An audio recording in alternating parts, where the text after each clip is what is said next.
Bueno, vamos a seguir, vamos a leer los mensajes, que la audiencia que se han juntado un montón.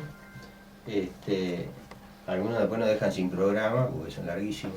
Buenas noches, camarada. La oposición ultraderechista triunfó en las elecciones legislativas en Venezuela. Cada vez más se corroboran las tesis marxistas-leninistas de que no se construye socialismo por la vía evolutiva de reformas sociales. El neoliberalismo avanza sobre el camino de Rosa construido por el populismo, el reformismo y el oportunismo. No queda otro camino: revolución socialista comunista o caricatura de revolución. Saludos, el Coquito Gali. Pregunta: ¿Tabaré Vázquez pedirá un aplauso para Leopoldo López como lo hiciera con Macri? Inocencio. Y bueno, es probable, ¿no? Buenas noches, acá desde San Jacinto, escuchando, resonando. Fuerza para esa gente que quedó desamparada. Nair lo saluda atentamente, en especial para William de Milagro. Un abrazo. Un abrazo para Nair y para Milagro. Bueno, por ahora y ahora voltear a Dilma. Maduro ya está en el horno y después irán por Correa. Qué bien usaron a los progres para enterrar a todos estos pueblos. Me parece que el capitalismo solo los usó para tomar un poco de oxígeno y algún recambio. Qué tristeza, William. Juan Carlos. Qué tristeza. De acuerdo. Y vamos a hablar de eso ahora. Y pido perdón por esta larga lucha que han tenido y nosotros tan pasivos desde Montevideo, Graciela. Y tenía otro que dice: hola a todos, un gran abrazo a los compañeros de Bellamión, aguante y resistencia, también Graciela. Bueno, ahí están los mensajes que tenemos hasta ahora. Y bueno, digo, es el capitalismo, ¿no? O sea que se cambia, se endulza un poco, después se vuelve a poner más duro, ¿no? Ahora viene un periodo posiblemente de crisis y se va a poner más duro. Y bueno, y vamos a hablar un poco de lo que pasó en Venezuela, que ya un poco va por la línea de lo que vinieron los mensajes de los compañeros, ¿no? Nosotros estuvimos escribiendo, y lo de Venezuela es un proceso muy importante que, como ustedes saben, ayer mismo fueron las elecciones y el gobierno de Nicolás Maduro sufrió una dura derrota, que aparentemente todavía no están todos los números de los parlamentarios que va a tener la oposición esta burguesa de derecha, pero lo dejarían en la posibilidad inclusive de destituir al presidente. Yo no sé bien los mecanismos, cómo funcionan en Venezuela, como en la Constitución venezolana, pero aparentemente van a tener una mayoría muy importante en la Cámara de Diputados, que les permitiría prácticamente, si no gobernar, por lo menos obstruir completamente, bueno, el funcionamiento del gobierno. Ahora, ¿cómo se llega a esta situación, no? O sea, porque nosotros tenemos que, como antecedente, Venezuela, un país, voy a decir algo que nadie sabe, es un secreto, gran productor de petróleo, gran exportador de petróleo, que ha desarrollado desde prácticamente principios del siglo XX una economía basada en la exportación de petróleo, ¿no? O sea, la exportación de petróleo ha sido la principal fuente de recursos exportables, y bueno, ha deformado, ha producido una economía sumamente deformada, ¿no? Por esa razón. Por esa razón y porque esa riqueza obviamente se administró muy mal, ¿no? En la década de los 90 se produce una gran crisis económica, se produce el famoso Caracazo, un hecho represivo de gran relevancia, y un grupo de militares encabezado por Hugo Chávez intenta dar un golpe de Estado para derrocar ese gobierno, si mal no recuerdo que era el de Carlos Andrés Pérez, que había reprimido al pueblo, sumamente reaccionario, y que el pueblo estaba pasando una situación muy desesperante de miseria, ¿no? el golpe es derrotado, pero bueno, Hugo Chávez se hace conocido a partir de ahí y en 1998 gana las elecciones. Ahí comienza un proceso. Chávez al principio tiene un planteo completamente socialdemócrata. Recordamos que adhería a las teorías de Anthony Giddens, que es un inspirador de tipo de la calaña de Tony Blair, inglés, el primer ministro inglés que después propició todas las aventuras imperialistas en el Medio Oriente, la invasión a Irak, la primera guerra con Irak, después la invasión a Irak, o sea, y bueno, parece que Hugo Chávez medio se había comido esa pastilla, después va evolucionando ideológicamente. De todas maneras, ya de un principio intenta meterle mano a la renta petrolera, que se iba por los entresijos de la empresa petrolera de PDVSA, se iba al exterior, se fugaba la burocracia de PDVSA, la fugaba al exterior, y lo que quedaba en Venezuela era una parte relativamente reducida de eso. Bueno, Hugo Chávez le mete mano a eso y a partir de ahí se transforma en un enemigo para el imperialismo yanqui, ¿no? Para el imperialismo en general. Aparte hay un tema que tiene que ver hasta con el color de la piel de Hugo Chávez, que era un tipo de origen popular y choca frontalmente, ¿no? Con los conceptos de la burguesía venezolana, ¿no? En todos los planos, cultural, etc. A partir de ahí se da un proceso que algunos denominan revolución. Yo no estoy tan seguro si fue una revolución, pero sí que indudablemente fue un cambio profundo en Venezuela. Hay una utilización del petróleo, del producto de la venta de petróleo para el beneficio popular. Eso incluye el mejoramiento de las relaciones con Cuba, el establecimiento de relaciones con Cuba que conducen a un intercambio de médicos, de maestros y otro personal técnico por petróleo, que mejora mucho los niveles de asistencia primaria, sobre todo primaria en los barrios más pobres de Venezuela, junto al tema de la educación también, que crece en gran forma. Hay un aumento de la construcción de viviendas,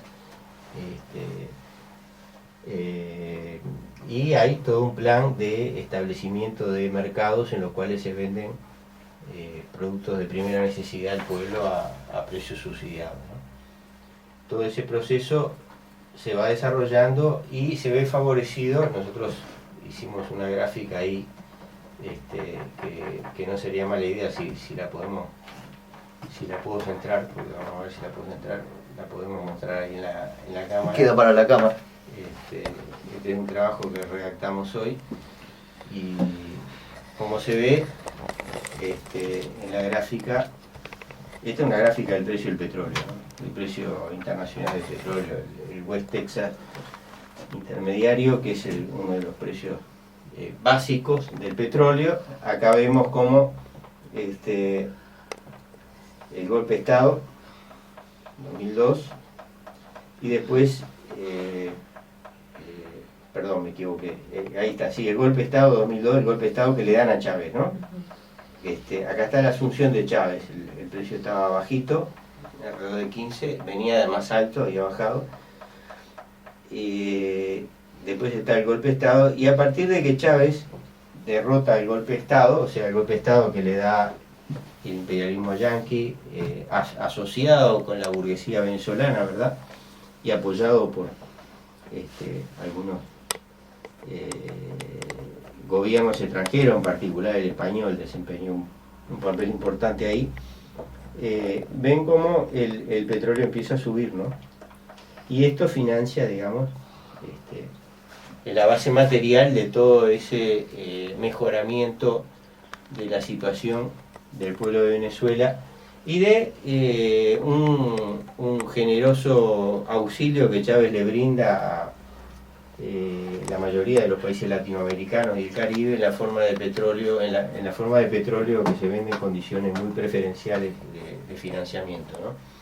cosa que siguió, por ejemplo, en Uruguay hasta hace muy poco tiempo, que aparentemente ahora dejó de darse, pero que, bueno, tuvo importancia económica, ¿no? Recordemos que Chávez rescató a ver si me acuerdo, ¿no? ¿Cuál fue el que se fundió cuando enseguida que asumió Tabaré Vázquez? COFAC. A COFAC, ¿no? Le sacó ese clavo ardiente a Tabaré Vázquez, que puso varias decenas de millones de dólares, ¿no? Cosa que no lo voy a perdonar nunca. Pero bueno, así es la historia. Y bueno, se da ese proceso, Chávez se enferma, no sabemos si fue una enfermedad natural o fue una enfermedad provocada, porque es posible que haya sido una enfermedad provocada, y muere en el año 2000, no recuerdo bien, creo que fue diciembre de 2012. Y como ven, el petróleo seguía caro, ¿no? En 2013 el petróleo alcanza un promedio de $106 el barril, estamos hablando de promedios anuales. Había estado en 104 en 2008, había bajado, después había vuelto a subir. Pero digamos el proceso se va agotando, porque ¿qué pasa? Al aumentar el consumo de pueblo venezolano, fruto de todas esas medidas de mejoramiento popular, por más que los ingresos petroleros habían crecido, empiezan a ser insuficientes. Porque Venezuela no tiene un desarrollo productivo, o sea, sigue dependiendo del petróleo, sigue teniendo la nafta subsidiada, la nafta prácticamente regalada en Venezuela. No cuesta nada llenar el tanque de un auto, no me acuerdo cuánto cuesta, pero es una cosa irrisoria. Y el proceso se empieza a agotar. Y empiezan las dificultades. Y sumado a esto que, si bien Chávez ha expropiado, compró el Banco Santander, por ejemplo, compró la gran fábrica de caños de acero que pertenecía a la Argentina esta, no me acuerdo, pero una de las grandes, la acería más grande de Argentina. Y en fin, algunas otras industrias. Hubo un proceso de reforma agraria limitado, sin terminar con la propiedad privada de la tierra y sin terminar con el latifundio. Pero la economía, el grueso de la economía sigue en manos privadas, el 70% de la economía sigue en manos privadas, sigue habiendo banca privada, el comercio exterior sigue mayoritariamente en manos privadas, el comercio interior también. Entonces eso propicia, al empezar a escasear la moneda extranjera, propicia que se creen mecanismos de control de cambio, ¿no? Que consistían básicamente que el Estado suministraba a los importadores, supuestamente de acuerdo a un proceso de preferencia, ¿no? Por cosas que suplieran las necesidades más importantes del pueblo, suministraba dólares a un tipo de cambio mucho menor que lo que se manejaba el dólar en el mercado negro, ¿no? Un mercado, entre comillas, libre.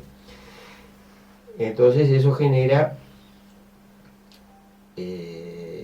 impulsa un proceso de enriquecimiento muy rápido, porque empiezan a aparecer algunos empresarios que eran los que tenían acceso a esos dólares a, no sé, 6 o 7 bolívares por dólar.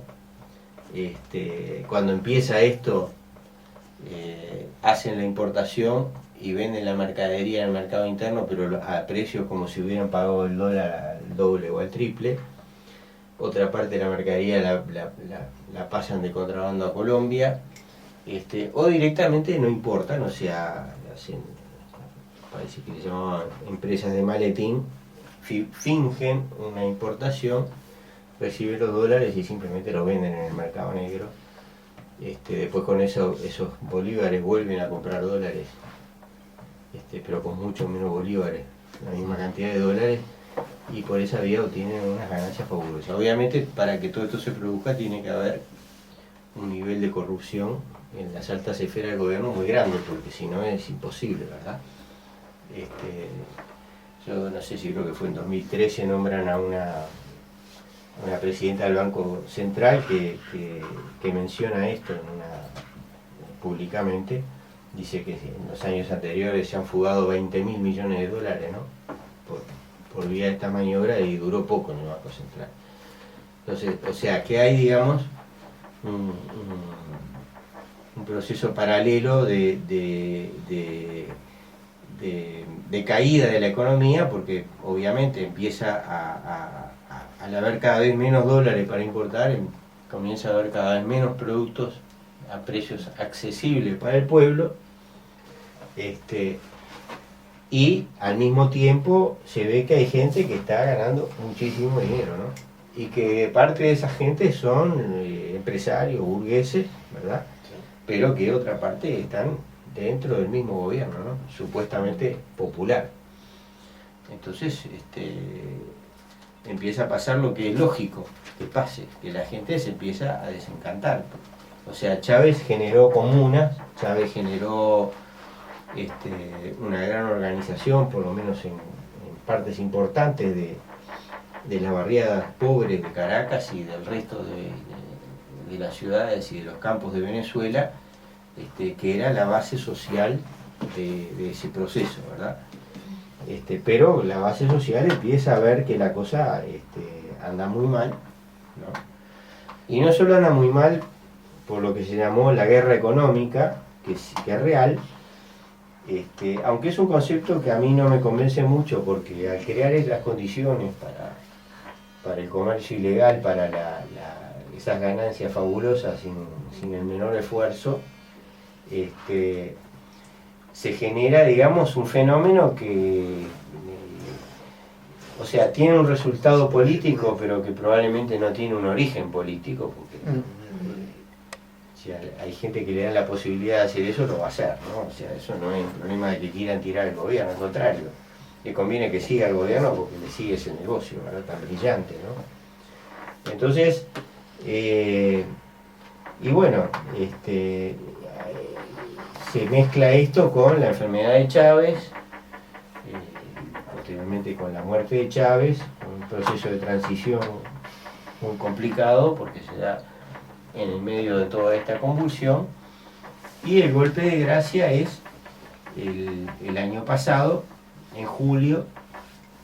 El precio del petróleo empieza a caer en forma abrupta.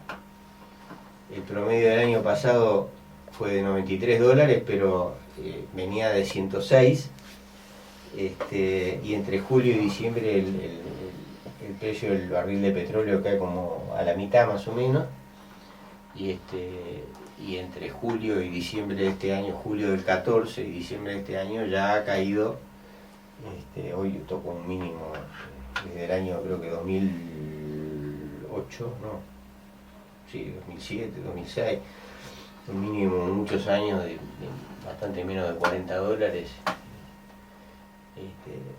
Y bueno, eso provocó un caos económico en Venezuela, pero con la característica de que es un caos que no encuentra un proceso político fuerte, ¿no? Un proceso político en el cual la organización popular sienta que están todos hinchando parejo, ¿no?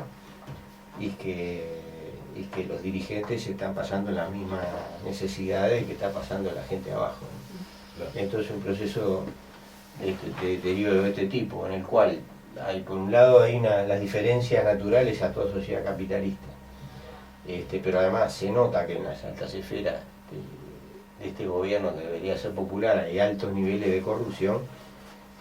Indudablemente que eso no entusiasma a nadie, y es lo que se ha traducido ahora en las elecciones, en las cuales yo no sé el número de votos, pero el resultado fue seguramente bastante desastroso, ¿no? Yo la cifra de memoria que me acuerdo hablan de como 100 escaños de la derecha y 40 y pico del gobierno, y hay como alrededor de 20 que están en disputa, ¿no? Entonces esto plantea, a nuestro juicio, como decía ahí alguno de los oyentes, una alternativa que ya el Che Guevara la planteaba tan lejos como el año 1967, en su mensaje a los pueblos del continental, con aquella famosa frase, revolución socialista o caricatura de revolución, ¿no? O sea, o se expropia, digamos, los medios de producción, que eso no es fácil, ni sencillo, ni coso, o la cosa se va al diablo, porque la teoría esta que circula ampliamente de que la clase trabajadora se tiene que aliar con algunos sectores de la burguesía que van a colaborar en un proceso revolucionario, pero que permita la existencia del sector de la burguesía, históricamente en América Latina no se ve por ningún lado, ¿no?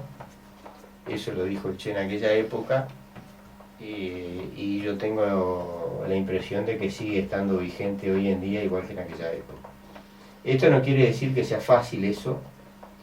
Yo no sé bien por qué Chávez no hizo lo que no hizo, hizo lo que hizo, pero no hizo lo que no hizo. O sea, no expropió la banca, no expropió la gran industria, no expropió los latifundios, no expropió el comercio exterior. Uno puede entender motivos, ¿verdad? Después de la caída del campo socialista, la cosa se hizo muy difícil para conseguir apoyo internacional, por más que Venezuela tenía una ventaja muy grande, que era precisamente el petróleo, ¿no? Una fuente de riqueza muy grande, aún con el precio bajo, es una fuente de riqueza muy importante, ¿no? Pero bueno, el saber las razones por las cuales Chávez hizo algunas cosas y no hizo otras, hoy es muy difícil. Chávez postula una teoría que él llama socialismo del siglo XXI, que nunca la llegó a definir, por lo menos hasta donde yo sé, demasiado bien, ¿no? Pero que evidentemente intentaba evitar todo el legado negativo que podía haber quedado del socialismo real de Europa, ¿no? Y de China también. Pero que no ha logrado, a mi entender, sustituir lo que es la realidad de que no parece que sea posible construir procesos que escapen a esta disyuntiva de hierro, ¿no?